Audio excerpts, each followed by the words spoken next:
नमस्कार, आप देख रहे हैं न्यूज 4 नेशन और मैं हूं प्रियदर्शन।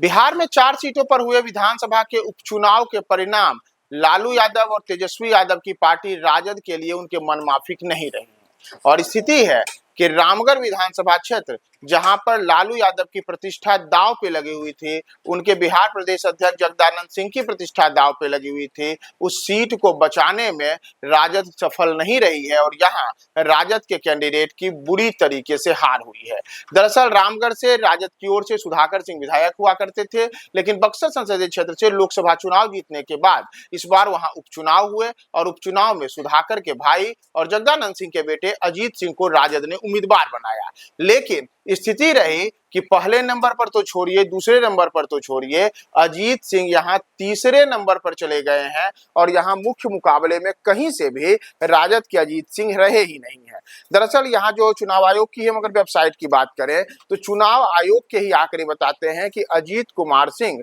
अब इस मुकाबले में पूरी तरीके से पिछड़ चुके हैं, उनकी वापसी कहीं से भी संभव नहीं है। दरअसल अजीत कुमार सिंह को चुनाव आयोग की वेबसाइट के मुताबिक कुल 9 राउंड की जो गिनती दोपहर 12 बजे के बाद खत्म हुई है, उसमें उनको केवल 30,275 वोट आए हैं। ऐसे में यहां मुकाबले में नंबर 1 के पायदान पर चल रहे भारतीय जनता पार्टी के अशोक सिंह के मुकाबले राजद प्रत्याशी अजीत कुमार सिंह 22,217 वोटों से पिछड़ चुके हैं। यानी कि राजद की तरारी जो रामगढ़ है, यहाँ रामगढ़ में करारी हार हो चुकी है। अजीत कुमार सिंह मुकाबले से पूरी तरीके से बाहर हो चुके हैं। अपनी सीट, जीती हुई जो सीट थी राजद की रामगढ़, उस सीट को बचाने में लालू यादव, तेजस्वी यादव, जगदानंद सिंह, सुधाकर सिंह की तमाम कोशिशें यहाँ असफल साबित हुई हैं और अजीत कुमार सिंह इस मुकाबले में पूरी तरीके से कहीं से भी प्रभावशाली प्रदर्शन करने में सफल नहीं रहे हैं। यहाँ हम आपको यह भी बताएं कि जो रामगढ़ विधानसभा क्षेत्र है, यहाँ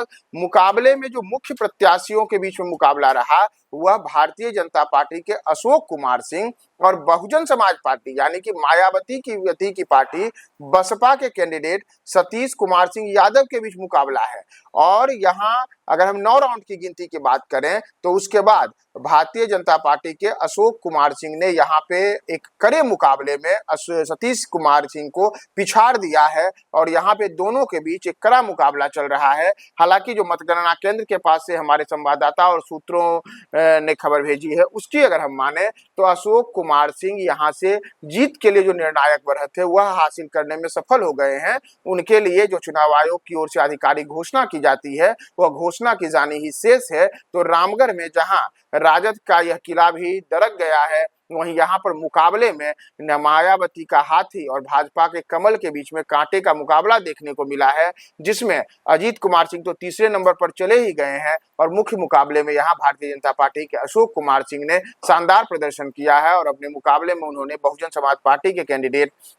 सतीश कुमार सिंह यादव को एक कांटे के मुकाबले में परास्त करने की ओर कदम बढ़ाया है। अब हालांकि जो चुनाव आयोग है उनकी ओर से आधिकारिक घोषणा की जाएगी, उसके बाद तय होगा कि रामगढ़ में किसके सिर पर ताज सजने का यानी कि सर्टिफिकेट मिलने की जो बारी होगी उस पर हम आपको अंतिम अपडेट्स बताएंगे। फिलहाल हम आपको यह बता करके छोड़े जा रहे हैं कि बिहार में जिन 4 सीटों पर विधानसभा चुनाव उपचुनाव के जो नतीजे आए हैं, उस उपचुनाव के नतीजे में पहले जहां राष्ट्रीय जनता दल के खाते में रामगढ़ और बेलागंज की सीट हुआ करती थी और तरारी की सीट पर इंडिया गठबंधन की ओर से ही सीपीआई एमएल के कैंडिडेट जीते थे, वहीं केवल इमामगंज ही एक ऐसी सीट थी जहां से एनडीए के पास में वह सीट थी। लेकिन उपचुनाव के नतीजे ने तमाम समीकरणों को पलट दिया और जहां एनडीए अपनी इमामगंज की सीट को बचाने में सफल रही है, वहां से दीपा मांझी ने जीत हासिल की है। वहीं बेलागंज की सीट पर मनोरमा देवी ने एक बड़ी जीत हासिल की और करीब 34 वर्षों के बाद लालू यादव की पार्टी को वहां से हार का सामना करना पड़ा। तो वहीं दूसरी ओर जो तरारी विधानसभा क्षेत्र है,